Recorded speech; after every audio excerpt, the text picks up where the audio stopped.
Querido hermano, hermana en la fe, bienvenidos a esta reflexión de la Lectio Divina. Antes de leer el Evangelio, comentarles que hemos iniciado el tiempo ordinario. Se denomina ordinario porque no hay una celebración de realce o significativa durante estas semanas. A lo largo de este año, los días domingos, leeremos el Evangelio de San Mateo, que se le denomina como ciclo A. El próximo año leeremos los 10 domingos el Evangelio de San Marcos, se le denomina ciclo B. Y en el siguiente año leeremos el Evangelio de San Lucas, que se denomina como ciclo C.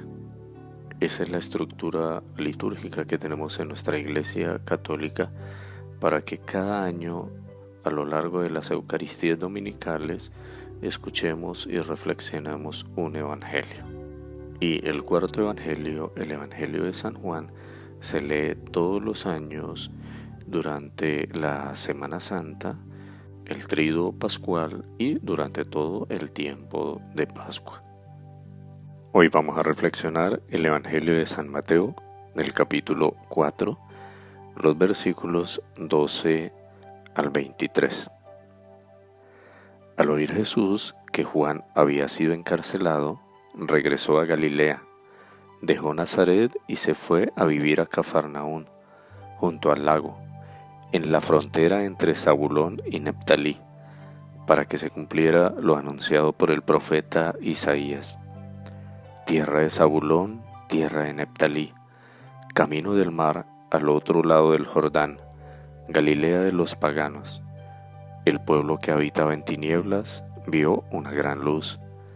A los que habitaban en una región de sombra de muerte, una luz les brilló. Desde entonces empezó Jesús a predicar diciendo: conviértanse, porque está llegando el reino de los cielos. Paseando junto al lago de Galilea, vio a dos hermanos, Simón, llamado Pedro, y su hermano Andrés, que estaban echando la red en el lago, pues eran pescadores. Les dijo: vengan conmigo y los haré pescadores de hombres. Ellos, dejando inmediatamente las redes, lo siguieron. Más adelante vio a otros dos hermanos, Santiago, el de Zebedeo, y su hermano Juan, que estaban en la barca con su padre Zebedeo, reparando las redes. Los llamó también, y ellos, dejando inmediatamente la barca y a su padre, lo siguieron. Jesús recorría toda Galilea, enseñando en las sinagogas judías, anunciaba la buena noticia del reino y sanaba las enfermedades y las dolencias del pueblo. Palabra del Señor. Gloria a ti, Señor Jesús. Para poder entender mejor este texto, debemos ubicar como dos escenas o dos lugares particulares donde se desarrolla el Evangelio. La primera escena que nos habla el Evangelio de San Mateo es que Jesús se retira de Nazaret a vivir a Cafarnaún, que quedaba en el mar de Galilea, cerca a dos pueblos que se mencionan, la tierra de Zabulón y Neftalí, que se describe en el Evangelio como tierra de gente no creyente, considerados paganos. Y es allí donde Jesús inicia su ministerio, su predicación, que consta del llamado a la conversión y el anuncio del reino de los cielos. Digamos que hasta ahí es la primera parte de este texto. La segunda parte o la segunda escena de este texto se desarrolla en el mar de Galilea, donde Jesús va pasando y ve primero a Pedro y a su hermano Andrés y los llama.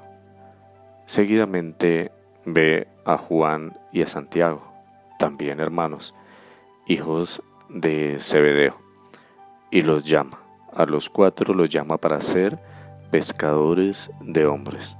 Y el texto nos deja en claro que ellos, inmediatamente después del llamado, lo dejaron todo y lo siguieron. Primero, comentemos algunos elementos de la primera escena. Recordemos que Jesús había sido primero bautizado, luego es enviado al desierto donde vive las tentaciones y ahora nos va a hablar del inicio de su ministerio, el inicio de su predicación ante el público. Y bien, él inicia su predicación en una tierra de no creyentes, en una tierra pagana. ¿Y por qué la inicia? Porque tiene que retirarse allí a vivir. Y se retira o es obligado a retirarse a vivir allí en Cafarnaún porque el texto nos habla que han detenido a Juan. Y Jesús prefiere ser prudente y decide retirarse a vivir allí y a iniciar su predicación del llamado a la conversión y el anuncio del reino de Dios en este lugar. Y es allí donde se cumple la profecía del profeta Isaías.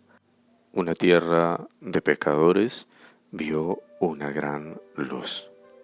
Como reflexión, lo primero que tenemos que decir de esta primera parte es que Juan, que era también un profeta, fue perseguido y llevado a la muerte. Ahora Jesús, también el más grande de los profetas, el Mesías, el Hijo de Dios, también es perseguido a causa de su mensaje de salvación. En el caso de Juan es perseguido y es mandado a matar por Herodes, que era su amigo, como nos habla el Evangelio de San Mateo en el capítulo 14. Y en el caso de Jesús es perseguido por los sacerdotes, los mismos de su religión. De ahí que las persecuciones, el odio, el resentimiento a causa del seguimiento de Jesús, generalmente sale desde adentro, desde los mismos que nos conocen, desde nuestras familias, desde la misma iglesia.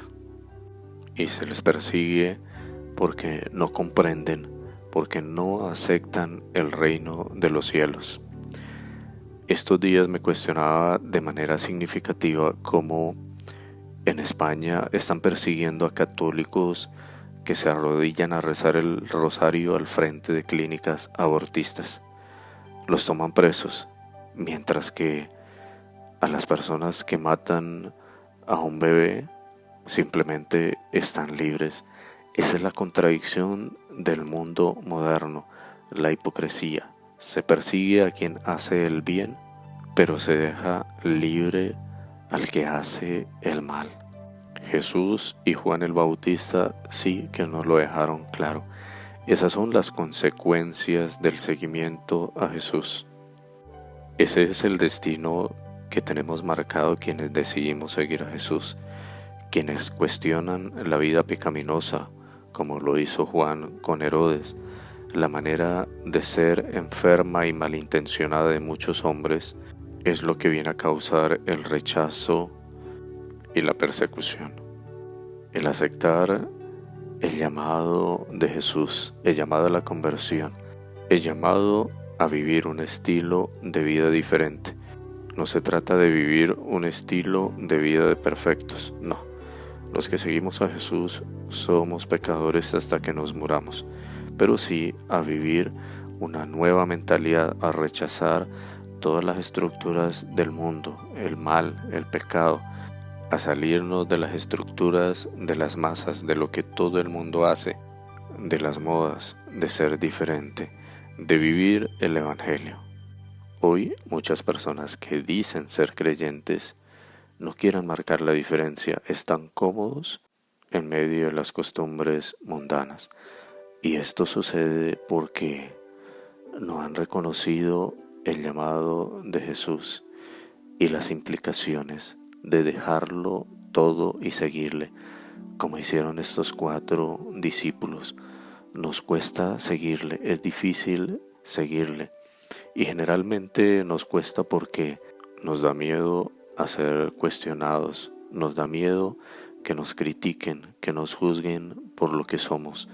Preferimos quedarnos así como estamos, en una fe privada, en una fe del silencio, donde los demás no se den cuenta de quién soy. Evito en lo posible darme a conocer como un católico comprometido, como un creyente que leo la palabra de Dios, que la comparto, que la exteriorizo, que soy también anunciador del reino de Dios. Eso es algo que tú y yo debemos tener claro. Seguir a Jesús, aceptar el llamado de Dios, no ser de los creyentes ahí que no tienen ningún compromiso, de los católicos que no ponen en práctica su fe. Trae como consecuencias la persecución, la crítica. Jesús no promete a sus seguidores bienestar o estar exentos de cualquier tipo de críticas. Por eso hoy en día es bastante cuestionable cuando pastores, sacerdotes y laicos queremos vivir una vida llena de comodidades, sin que nos pase nada, sin que nos digan nada, sin que nos critiquen. Por eso, como meditación de este evangelio, te invito a que te preguntes: ¿has escuchado el llamado de Dios? ¿Le has respondido? ¿Lo has dejado todo? ¿Qué has dejado por Dios? ¿O tal vez no has dejado nada? ¿Sigues siendo del montón? ¿O eres un creyente que pones en práctica tu fe, la das a conocer, la exteriorizas? Jesús llama a estos discípulos y lo dejaron todo, dejaron sus barcas, dejaron su trabajo, dejaron su sustento para seguirle. Corrieron el riesgo y lo dejaron todo porque descubrieron que el reino de Dios es mucho más grande que cualquier otra cosa. El reino de Dios debiera ser el proyecto de vida de todo creyente. ¿Estás dispuesto a aceptarlo? Amén. Te invito a compartir esta reflexión con muchas personas y a suscribirte a este canal. Dios te bendiga, que tengas una hermosa semana en la paz y el amor de Dios.